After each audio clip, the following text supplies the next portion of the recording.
ਸਾਡੇ ਦਲਾਲ ਸਾਹਿਬ ਰਮੇਸ਼ ਦਲਾਲ ਜੀ ਦਿੱਲੀ ਜਿਹੜਾ ਇਹ ਸੰਘਰਸ਼ ਕਰ ਰਹੇ ਹੈ 5 ਸਟੇਟਾਂ ਦਾ ਜਿਹੜਾ ਰੂਲ ਨਾਲ ਰਿਲੇਟਡ ਹੈ, ਤੇ ਸਾਡੇ ਪੰਜਾਬ ਦੇ ਪ੍ਰਧਾਨ ਢਿੱਲੋਂ ਸਾਹਿਬ ਤੇ ਸਾਡੇ ਸਾਰੇ ਜ਼ਿਲ੍ਹਿਆਂ ਤੋਂ ਪ੍ਰਧਾਨ ਜਿਹੜੇ ਵੀ ਬੈਠੇ ਹੈ, ਤਕਰੀਬਨ ਸਾਡੇ 12 ਜ਼ਿਲ੍ਹਿਆਂ ਦੇ ਪ੍ਰਧਾਨ ਸਾਹਿਬ ਬੈਠੇ ਹੈ ਜਿਹੜੇ ਪੀੜਤ ਹੈ ਇਸ ਵੇਲੇ ਸਰਕਾਰ ਤੋਂ ਤੇ ਸੈਂਟਰ ਸਰਕਾਰ ਤੋਂ, ਪੰਜਾਬ ਤੇ ਸੈਂਟਰ ਸਰਕਾਰ ਤੋਂ। ਅਸੀਂ ਆਪਣੀ ਇਹ ਫਰਿਆਦ ਪ੍ਰੈਸ ਦੇ ਅੱਗੇ ਰੱਖਣ ਆਏ ਹਾਂ ਤੇ ਜਿਹੜੀ ਸਾਡੀ ਇਹ ਆਵਾਜ਼ ਹੈ ਸਰਕਾਰਾਂ ਤੱਕ ਪਹੁੰਚ ਸਕੇ।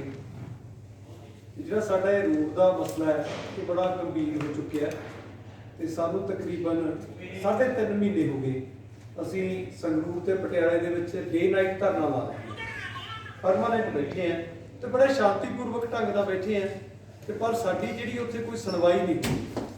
ਕੋਈ ਪ੍ਰਸ਼ਾਸਨ ਦੇ ਅਧਿਕਾਰੀ ਦੇਖਦੇ ਆ ਤੇ ਇੱਕ ਮਜ਼ਾਕ ਸਮਝ ਰਹੇ ਆ। ਇੱਕ ਤਾਂ ਸਾਡੀਆਂ ਜ਼ਮੀਨਾਂ ਜਾ ਰਹੀਆਂ ਤੇ ਉਸ ਤੋਂ ਬਾਅਦ ਸਾਡੇ ਨਾਲ ਮਜ਼ਾਕ ਹੋ ਰਿਹਾ ਕਿ 3.5 ਮਹੀਨਿਆਂ ਦੇ ਅਸੀਂ ਉੱਤੇ ਬੈਠੇ ਆ ਕਿ ਠੀਕ ਹੈ ਬੁਲਾਉਂਦੇ ਕਿ ਤੁਹਾਡੇ ਨਾਲ ਮੀਟਿੰਗ ਕਰਾਂਗੇ, ਸਾਨੂੰ ਪੁੱਛਦੇ ਆ ਤੇ ਉਸ ਤੋਂ ਬਾਅਦ ਸਾਨੂੰ ਨਹੀਂ ਬੁਲਾਉਂਦੇ। ਅਸੀਂ ਫੇਰ ਉਹਨਾਂ ਦੇ ਕੋਲ ਜਾਣ ਦੀ ਕੋਸ਼ਿਸ਼ ਕਰਦੇ ਆ ਕਿ ਸਾਡੀ ਜੀ ਮੀਟਿੰਗ ਹੋ ਗਈ, ਸਾਨੂੰ ਜਵਾਬ ਦੇ ਦਿਓ, ਸਾਨੂੰ ਦੱਸ ਦਿਓ ਤੇ ਫਿਰ ਅਸੀਂ ਜਾ ਕੇ ਧਰਨੇ ਤੇ ਬਹਿ ਜਾਂਦੇ ਆ। ਤੇ ਇਸ ਲਈ ਸਾਡਾ ਜਿਹੜਾ ਸੰਘਰਸ਼ ਹੈ ਚੱਲੀ ਜਾ ਰਿਹਾ ਹੈ। ਸਾਡੀ ਜਿਹੜੀ ਮੰਗ ਹੈ, ਸਾਡੀ ਮੰਗ ਇਹ ਹੈ ਕਿ ਜਿੰਨੀ ਦੇਰ ਦਿੱਲੀ ਵਾਲੇ ਜਿਹੜੇ ਮਸਲੇ ਆ ਉਹ ਜਿਹੜੇ ਕਾਲੇ ਕਾਨੂੰਨ ਹੈ ਉਹ ਸੌਟ ਆਊਟ ਨਹੀਂ ਹੁੰਦੇ ਤੇ ਉਨੀ ਦੇਰ ਜਿਹੜੀ ਪੰਜਾਬ ਸਰਕਾਰ ਬਾਰ-ਬਾਰ ਕਹਿ ਰਹੀ ਹੈ ਕਿ ਅਸੀਂ ਕਿਸਾਨਾਂ ਦੇ ਨਾਲ ਹੈ, ਅਸੀਂ ਕਿਸਾਨਾਂ ਦੇ ਨਾਲ ਹੈ, ਤੇ ਉਹ ਸੈਂਟਰ ਦੇ ਪ੍ਰੋਜੈਕਟਾਂ ਨੂੰ ਜਵਾਬ ਕਿਉਂ ਨਹੀਂ ਦਿੰਦੇ। ਇੱਕ ਪਾਸੇ ਤਾਂ ਅਸੀਂ ਲੜਾਈ ਲੜ ਰਹੇ ਤੇ ਦੂਜੇ ਪਾਸੇ ਸਾਡੀਆਂ ਜਿਹੜੀਆਂ ਜ਼ਮੀਨਾਂ ਸੜਕਾਂ ਨੂੰ ਦੇਣ ਲਈ ਪੰਜਾਬ ਸਰਕਾਰ ਤਿਆਰ ਹੋਈ ਹੋਈ ਹੈ। ਚਲੋ ਉਸ ਗੱਲ ਤੋਂ ਉੱਪਰ ਇੱਕ ਗੱਲ ਹੋਰ ਆ ਜਾਂਦੀ ਹੈ, ਜਦੋਂ ਵੀ ਕਿਤੇ ਕੋਈ ਗੱਲ ਹੁੰਦੀ ਹੈ, ਇੱਕ ਰੇਟ ਦੀ ਗੱਲ ਹੁੰਦੀ ਹੈ, ਤਾਂ ਮੈਂ ਪ੍ਰੈਸ ਨੂੰ ਇੱਕ ਚੀਜ਼ ਬਿਲਕੁਲ ਦੱਸਣਾ ਚਾਹੁੰਦਾ ਕਿ ਜੇ ਸਾਡੀ ਸਾਰੀ ਆਵਾਜ਼ ਇਹ ਸਾਰੇ ਹਿੰਦੁਸਤਾਨ ਤੇ ਵਰਲਡ ਲੈਵਲ ਤੇ ਚੱਲੀ ਜਾਵੇ ਤੇ ਸ਼ਾਇਦ ਸਾਨੂੰ ਇਨਸਾਫ ਮਿਲ ਜੂਗਾ। ਕੈਪਟਨ ਸਾਹਿਬ ਉੱਥੇ ਜੇ ਸੈਂਟਰ ਸਰਕਾਰ ਰਲ ਕੇ ਜਿਹੜਾ ਪਹਿਲਾਂ ਇਹਨਾਂ ਨੇ 1.5 ਤੋਂ 2 ਕਰੋੜ ਦੇ ਵਿੱਚ ਮੁਆਵਜ਼ਾ ਦਿੱਤਾ ਹੈ, ਹੁਣ ਸਾਨੂੰ ਉਹ ਜਿਹੜਾ ਮੁਆਵਜ਼ਾ ਸਾਰੇ ਸਾਡੇ ਰਾਈਟਸ ਵਿੱਚ ਲਾ ਕੇ ਮਲਟੀਪਲਾਈ ਫੈਕਟਰ ਵਿੱਚ ਲਾ ਕੇ ਤੇ ਸਾਨੂੰ ਉਹ 25 ਤੇ 30 ਲੱਖ ਦੇ ਵਿੱਚ ਰੱਖਣਾ ਚਾਹੁੰਦੇ ਸੀ।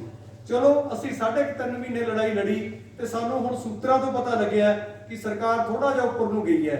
ਸਾਡੇ ਐਜੀਟੇਸ਼ਨ ਤੋਂ ਬਾਅਦ ਥੋੜਾ ਜਿਹਾ ਉੱਪਰ ਨੂੰ ਗਈ ਹੈ ਕਿ ਹੁਣ ਤਕਰੀਬਨ 60-65 ਦੇ ਨੇੜੇ ਗੱਲ ਕਰ ਰਹੇ ਆ। ਸਾਡੀ ਲੜਾਈ ਇਹ ਨਹੀਂ ਕਿ 60-65 ਜਾਂ 40-50, ਸਾਡੀ ਲੜਾਈ ਇਹ ਹੈ ਕਿ ਜੋ ਪਹਿਲਾਂ 1.5 ਕਰੋੜ ਦਿੱਤਾ ਇਹਨਾਂ ਜ਼ਮੀਨਾਂ ਦਾ ਰੇਟ, ਇਹੀ ਜਿਵੇਂ ਗ੍ਰੀਨਫੀਲਡ ਕਹਿ ਦਿੰਦੇ ਆ, ਉਹ ਵੀ ਬਾਈਪਾਸ ਬਣਿਆ ਸਾਡੇ ਸੰਗਰੂਰ ਕੋਲੇ ਵਿਦ ਪ੍ਰੂਫ ਅਸੀਂ ਆਏ ਅੱਜ ਤੁਹਾਡੇ ਕੋਲੇ, ਅਸੀਂ ਤੁਹਾਨੂੰ ਸਬੂਤ ਦੇਵਾਂਗੇ। ਤੇ ਉਦੋਂ ਜਦੋਂ ਸਾਨੂੰ ਇੰਨੇ ਪੈਸੇ ਮਿਲੇ ਤੇ ਹੁਣ ਸਾਡੇ ਤੇ ਕਟੌਤੀ ਕਿਉਂ? ਤੇ ਜੇ ਸਾਡੇ ਤੇ ਕਟੌਤੀ ਲੱਗਦੀ ਤੇ ਕੈਪਟਨ ਸਾਹਿਬ ਸਭ ਤੋਂ ਪਹਿਲਾਂ ਆਪਣੀ ਤਨਖਾਹ ਤੇ ਕਟੌਤੀ ਲਾਉਣ, ਉਦੋਂ ਬਾਅਦ ਜਿਹੜੇ ਆਪਦੇ ਮੰਤਰੀ ਉਹਨਾਂ ਤੇ ਕਟੌਤੀ ਲਾਉਣ, ਫਿਰ ਸਾਰਿਆਂ ਤੇ ਕਟੌਤੀ ਲਾਉਣ, ਚਲੋ ਫਿਰ ਸਾਡੇ ਤੇ ਵੀ ਕਟੌਤੀ ਲੱਗ ਜੂ। ਜਿਹੜੇ ਸਾਡੇ ਕਿਸਾਨ ਹੈ, ਸਾਡੇ ਕਿਸਾਨ ਤਾਂ ਪਹਿਲਾਂ ਹੀ ਕਰਜ਼ੇ ਦੀ ਮਾਰ ਥੱਲੇ ਆਏ ਹੋਏ ਆ। ਸਾਡੇ ਤੋਂ ਲਿਮਟਾਂ ਨਹੀਂ ਭਰੀਆਂ ਜਾਂਦੀਆਂ ਕਿਸਾਨਾਂ ਤੋਂ, ਤੇ 25,000 ਕਿਸਾਨ ਜਿਹੜਾ ਇਸ ਸੜਕ ਦੀ ਭੇਟ ਚੜਨ ਲੱਗਿਆ ਤੇ ਡਿਵੈਲਪਮੈਂਟ ਦੀ ਗੱਲ ਕਰਦੇ ਆ ਤੇ ਸਾਨੂੰ ਤਾਂ ਇਸ ਚੀਜ਼ ਦੇ ਵਿੱਚ ਕੋਈ ਡਿਵੈਲਪਮੈਂਟ ਦਿਖਦੀ ਨਹੀਂ ਕਿਉਂਕਿ ਪੰਜਾਬ ਦੇ ਵਿੱਚ ਪਹਿਲਾਂ ਹੀ ਸੜਕਾਂ ਬਹੁਤ ਹੈ। ਤੇ ਬਾਕੀ ਦਲਾਲ ਸਾਹਿਬ ਬੈਠੇ ਆ, ਤੁਹਾਨੂੰ ਸਾਡੇ ਜਿਹੜੇ 5 ਸਟੇਟਾਂ ਦੀ ਲੜਾਈ ਲੜ ਰਹੇ ਆ ਤੁਹਾਨੂੰ ਉਹ ਦੱਸਣਗੇ ਤੇ ਉਸ ਤੋਂ ਬਾਅਦ ਸਾਡੇ ਪੰਜਾਬ ਪ੍ਰਧਾਨ ਤੁਹਾਨੂੰ ਸਾਰਾ ਵੇਰਵਾ ਦੇਣਗੇ।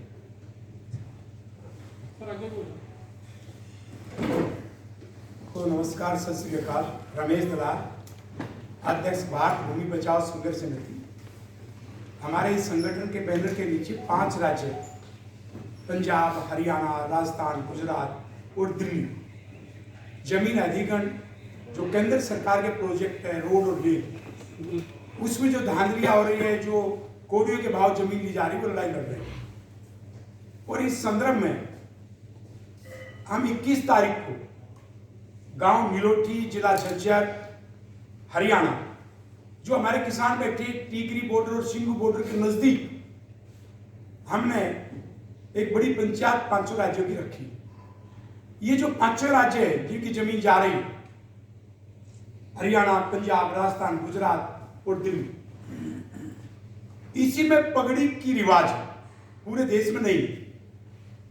तो इसलिए हमने अपनी पंचायत का नाम भी रखा है पगड़ी संभाल किसान पंचायत। एक तो उसके लिए हम पंजाब के किसानों को निमंत्रण देने के लिए आए और दूसरा ये कहने के लिए आए कि जिस प्रांत में सरकार ने कोई भी जाति करने की कोशिश की या मुकदमे बनाने की कोशिश की तो 5 राज्य के किसान इकट्ठा होकर के हल्ला बोलेंगे। हमारे पंजाब के किसान उस लड़ाई में अकेले नहीं या गुजरात के अकेले नहीं, हम 5 संयुक्त रूप से इकट्ठे। इसके बारे में हमारी मुख्य रूप से क्या मांग है जो 2013 का जमीन अधिग्रहण कानून बना वो हायर साइड को देता है, लेकिन जो केंद्र के रेल रोड प्रोजेक्ट में वो नहीं दिया जा रहा। उदाहरण के रूप में एक तो मार्केट बाजार मूल्य के आधार पर तय होता है कंपनसेशन, लेकिन बाजार मूल्य तय ही नहीं किया गया, जबकि कानून कहता है कि जमीन अधिग्रहण से पहले बाजार मूल्य तय करेंगे।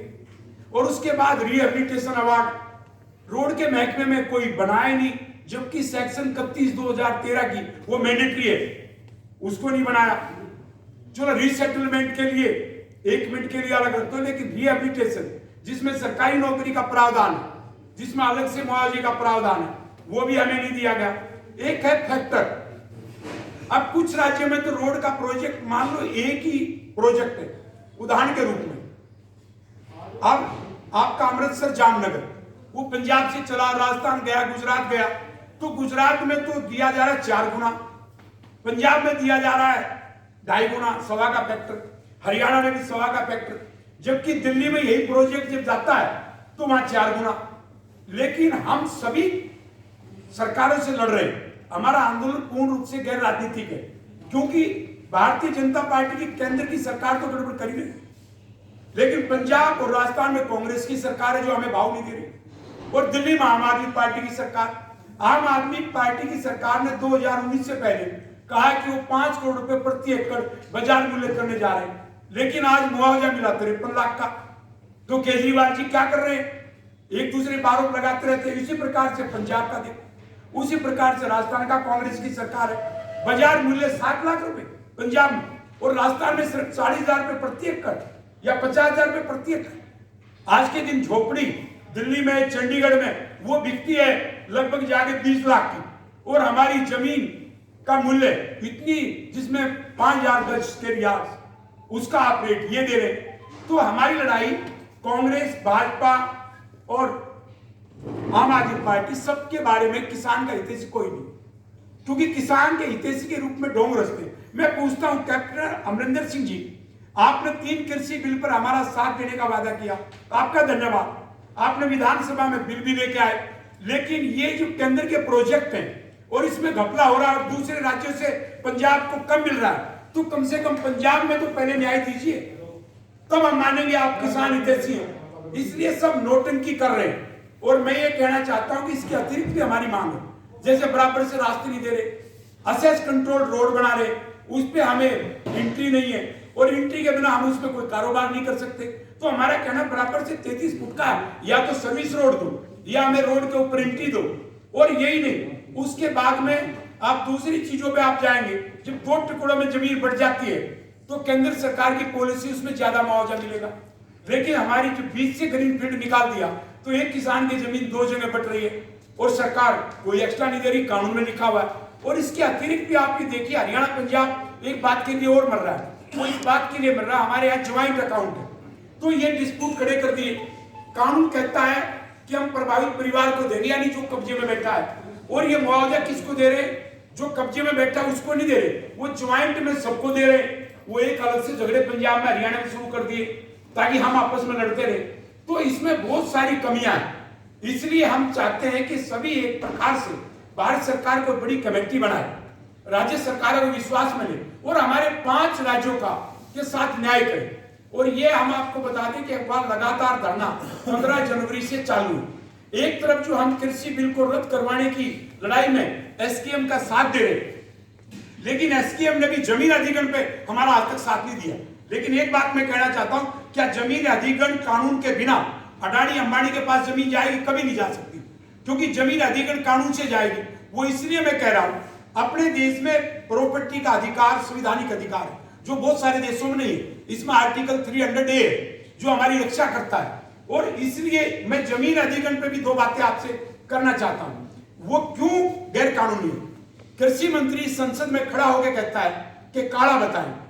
मैं हैरान हूं, विपक्ष नहीं बता पाया, अपने भाषण देके चले गए, लेकिन आज मैं पहली बार आपको काला बता रहा हूं। आप हमारे संविधान पे जाइए, और संविधान में 3 सूची, एक केंद्र की सूची है, एक राज्य की सूची है, एक समवर्ती सूची है। जो केंद्र की सूची है उसमें जो 41 एंट्री है वो कहती है कि विदेश के साथ व्यापार करने का भारत सरकार को अधिकार है, और राज्यों के बीच अकेले पंजाब में इंटर स्टेट वो 42 में है। लेकिन आप उसमें जाएंगे तो कृषि पर आय लगाना, जो इनकम टैक्स है, जो 2.5 लाख रुपए से ज्यादा सभी पर लगता, कोई व्यापारी हो, नौकरी करने वाला हो, तो भारत सरकार के लिए शक्तियां संविधान निर्माताओं नहीं दी। उन्हें एंट्री 82 में लिख दिया और 82, 84 है, 85, 86 है, उसमें सब में कृषि के क्षेत्र से भारत सरकार को मुक्त रखा और कह दिया कि न्याय पे उनको अधिकार है, बाकी मुद्दे पे और न उनको स्टेट ड्यूटी पे है, न सक्सेशन एक्ट में हमारे कृषि के ऊपर उनको कोई अधिकार है, तो कृषि पे उनको अधिकार था ही नहीं। और जो दूसरी सूची है राज्य की, दूसरी सूची में एंट्री 14 क्लियर है, जो कृषि पर राज्य सरकार को हक देती है। तो किस आधार पे आपने कानून बनाया, वो कानूनी गलत है, वो असंवैधानिक है। और यही नहीं, उसमें यदि और आप डिटेल में जाए, वो कहते हैं हमने कॉन्ट्रैक्ट एक्ट बनाया, तो कॉन्ट्रैक्ट एक्ट जो संवर्ती सूची है उसकी एंट्री 6 को पढ़ी और 7 को, जो 7 एंट्री है वो कहती है कि कॉन्ट्रैक्ट एक्ट भारत सरकार बना सकती है लेकिन कृषि पर नहीं। तो आपने क्यों बनाया? जब संविधान में आपको कंपिटेंसी नहीं है, अधिकार नहीं है, और आपने राज्य के अधिकार का अतिक्रमण करके और ये कानून बनाए, तो तीनों कानून रद्द होने चाहिए। इसलिए हम संयुक्त किसान मोर्चा की जो लड़ाई है वो हमारी लड़ाई, लेकिन जमीन अधिग्रहण की लड़ाई वो हमारी अलग से। और हम 5 राज्यों का मुआवजा भी लेंगे, रिहेबिलिटेशन अवार्ड भी लेंगे, और अपनी जितनी भी जो हमारी समस्या है, रोड की एंट्री की जो हमने आपको बताया, या रास्तों की है, या ज्वाइंट खेवट की है, वो सब हम देंगे। और मैं इसके बाद अपने ढिल्लों साहब जो पंजाब के हमारे प्रधान हैं, वो अपने विचार रखेंगे।